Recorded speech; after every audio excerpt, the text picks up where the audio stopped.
देखिए 2024 के लोकसभा का चुनाव सामने है और आज हम बात करेंगे लोजपा रामविलास के राष्ट्रीय अध्यक्ष और जमुई सांसद चिराग पासवान की।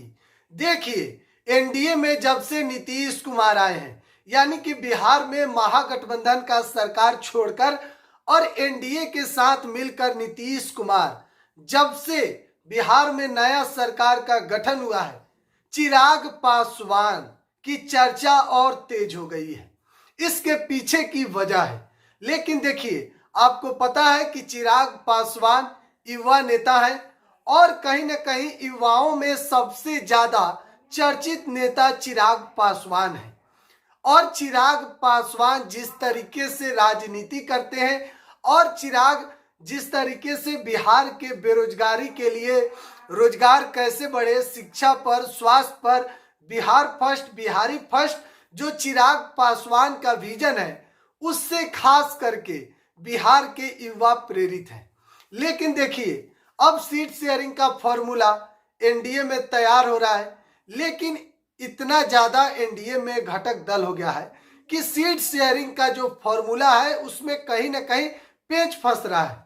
देखिए बीजेपी है एनडीए में, चिराग पासवान की पार्टी है, नीतीश कुमार की पार्टी जदयू है, उपेंद्र कुशवाहा की पार्टी है, जीतन राम मांझी की पार्टी हिंदुस्तानी अवाम मोर्चा है और उसके बाद चिराग पासवान के चाचा पशुपति पारस की एक पार्टी है।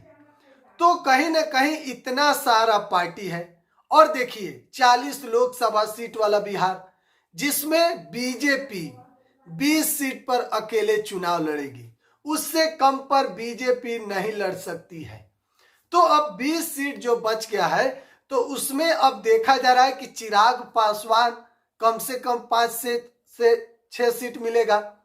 इतनी की तो चिराग पासवान मांग कर रहे हैं, साफ तौर पर कह रहे हैं कि इससे कम में चिराग समझौता नहीं करेंगे। कम से कम 5 सीट चिराग मांग रहे हैं।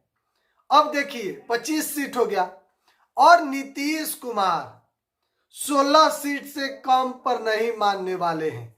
तो फिर अगर 25 और 16 अगर देखा जाए तो फिर आप देखिए तो आंकड़ा ही पूरा गड़बड़ हो जा रहा है। तो फिर जीतन राम मांझी कहाँ जाएंगे, उपेंद्र कुशवाहा का क्या होगा, चिराग के चाचा का क्या होगा। और अभी तक मुकेश सहनी भी कुछ क्लियर नहीं किए हैं कि किसके साथ मुकेश सहनी जाएंगे।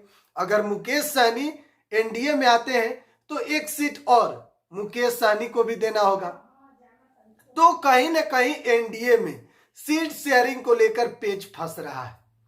नीतीश कुमार नहीं मानने वाले हैं, बीजेपी भी 20 सीट से कम पर समझौता नहीं करेगी और चिराग पासवान 11 लोकसभा सीट का लिस्ट जारी किए, लेकिन कम से कम 5 सीट चिराग मांग रहे हैं।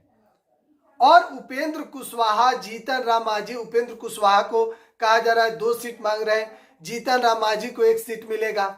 पशुपति पारस के पार्टी के वर्तमान में जो सांसद, मतलब कि कहा जा सकता है कि 40 सीट, और इधर आपस में ही जो पेच फंस रहा है उसको सुलझाने की पूरी कोशिश की जा रही है। और चिराग पासवान मानने वाले भी नहीं है। अगर चिराग के मन मुताबिक काम नहीं होता है तो फिर चिराग कहीं दूसरा रास्ता अपना सकते हैं। इस पर भी बीजेपी सोच रही है।